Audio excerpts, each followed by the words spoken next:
Yo, what up guys, I'm Sammy and welcome back to the Soul Brothers channel. And in this video, we're going to be talking about some of the best budget shoes that you can get. The cutoff for the price of budget shoes, in my opinion, is going to be 120 bucks. If you think that's a little too high, then if the shoe is 120 bucks, then just avoid getting the shoe, I guess. But if you guys do want to cop any of these shoes, I'll try to leave a link in the description box. There's a lot of shoes on this list, but let's get it started off with the Giannis Immortality, right? So the Nike Giannis Immortality is only 80 bucks. It is a banger. It's a great looking shoe as well. And traction is just phenomenal. As far as the tech and value, it's not very good because you're not really getting any tech. There's really no like nice foam. There's no zoom units, but Nike just put that shoe together very well, and it performs really good too. And only for 80 bucks. Yeah, this shoe is a must cop. You guys definitely should check it out. Just watch out for the support. It's a really light and very minimal feeling shoe. So if you favor support heavily, then this shoe probably isn't the best option. But of course, go ahead and check out each individual review for each shoe here if you want more details on that. Next, we got the Kyrie Low 4 coming in at 110 bucks. I mean, I really like this shoe. The traction is top tier. The cushion, of course, I mean, I would say it's pretty much the same as like the Giannis Immortality. You know, there's a 4-foot zoom unit, which is and then the foam in the heel is I would actually say the foam in the Giannis Immortality is softer than the Kyrie Low 4. And this shoe is $30 more. So anyways, as far as value goes, it's probably not the best, but performance, it just, like I said, the Nike put this shoe together really well. It just performs so well. Support is there. I love the outsole curvature. Traction's top tier.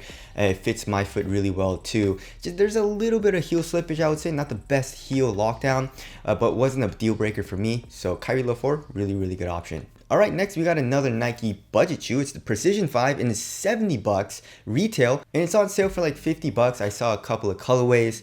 So yeah, super duper cheap, and it's an insane performer. I would say it's like the Giannis Immortality, but a little bit better because it has more support. Like the material feels a little bit more quality and a little bit more supportive, and you have that foam coming up on the lateral side in the forefoot for lateral containment. I would say like the traction just isn't as good as the Giannis Immortality. I mean, it's still good in the Precision 5, but the Giannis Immortality is just really good top tier traction.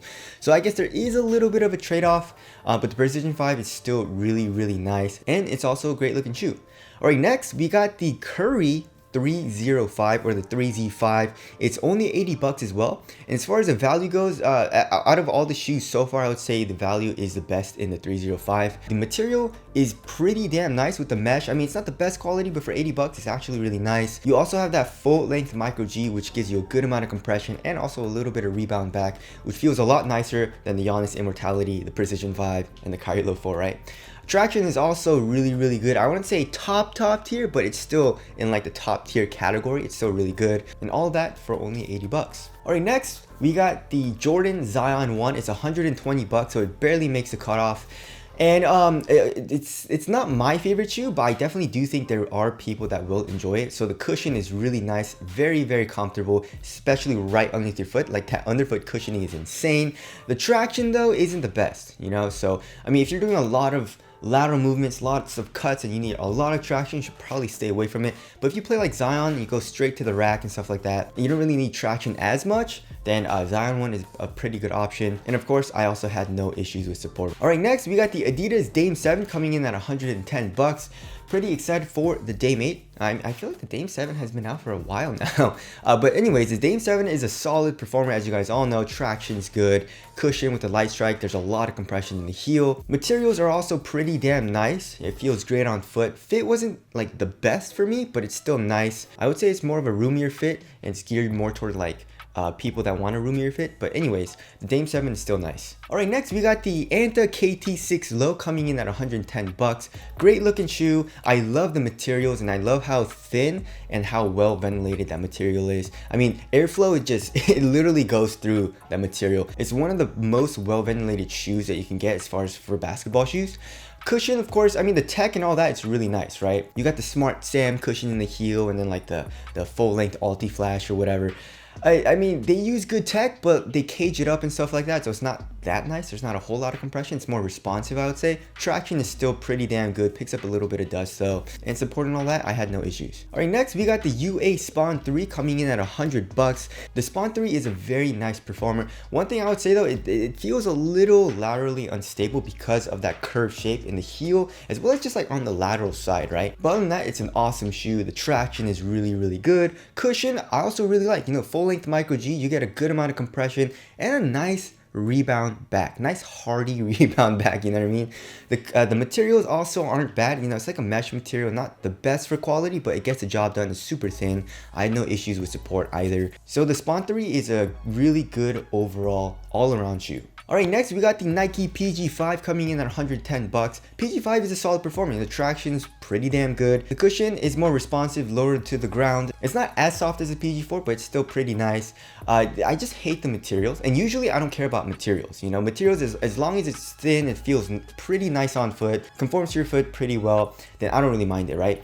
But the PG5, just something about the material, like when I put it on and I'm playing in the PG5, it just feels really cheap, you know, so just watch out for that. I mean, it's not a deal breaker or anything, but I mean, if you value quality, then the PG5 definitely isn't like the best option, especially like, you know, comparing to like the Precision 5, which has way better materials, the 305, you know, even the Giannis Immortality I would say has way better materials than the PG5, you know, but still overall it's a great performer. Alright, next we got the Adidas Harden Step Back 2, so much better than the Harden Volume 5, the actual signature shoe. The Step Back 2 is solid, you know, the traction, I wouldn't say it's the best, but it has a solid bite.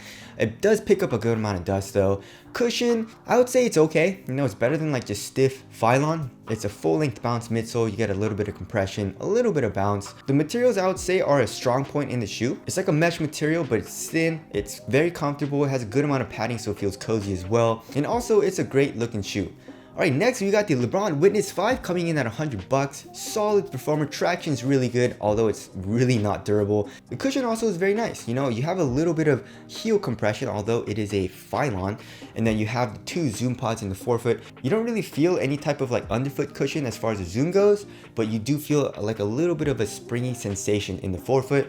And then the materials, it's that like jersey material. It's super thin, it feels great on foot, and I had no issues with support. Alright, next we got the Under Armour Embiid 1 coming in at $120. Solid performer, traction is good, cushion is also very nice. It feels more like there's a little subtle bounce in the heel, that feels nice. It doesn't feel like too laggy or too soft or anything. Materials, feels like the Spawn 3, you know, it's like a mesh material, but super thin and it conforms to your foot. And also you get really good support, especially with that side lateral piece. Alright, next we got the 361 Degrees Zen 3 by, I guess, Aaron Gordon. And this shoe is awesome. It's only $105, so pretty damn cheap. Traction is top tier. It's a very, very good bite. Picks up a little bit of dust though. Cushion is really nice. And like at first it's a little too soft, but it, you know, it bottoms out a little bit. It gets a little stiffer, but then there's still a good amount of compression and it's still soft. It's not like too laggy or anything anymore. And also you get a nice like little rebound back. I wouldn't say it's super bouncy like React foam, but still you get a nice rebound back with a good amount of compression. It just sucks because it's not like the lowest to the ground cushion. It doesn't have the best court feel, but I wouldn't say it's terrible. Materials are also really comfortable with that textile in the forefoot. I had no issues with support or anything, and it's a great looking shoe. So for $105, you're getting really good tech, you're getting a great performer as well. Alright, next we got the Anta Shock the Game 5.0 coming in at $100. You're getting a carbon fiber plate, you know, so for $100, carbon fiber plate. So just right off the bat, right there, the value is really good in the shoe. Also, it's a great performer. Traction is solid. Just watch out for the forward stuff. You know, it does slide while you're going forward just a little bit. Just watch out for that. Cushion is also really good. You get a good amount of compression. There's a little bit of bounce too. It does bottom out though, you know, so if you think it's a little too soft at first, just give it a little bit of time. Materials aren't the best, but it gets the job done on foot, and also I had no issues with support. Alright, and last but not least, we got the Anta GH2 coming in at $105. It is an older shoe, but I guess I am waiting for the GH3. That shoe has been leaked. Gordon Hayward was seen playing in the GH3. But anyways, the GH2, you get really good value value because you basically get like a textile material which feels very nice, very quality, and it feels great on foot. You get the full length Ulti-Flash, which has a good amount of compression and a little bit of bounce, which feels amazing. Traction is solid. I wouldn't say it's top tier, but it's still good. And then support and all that, I had no issues with.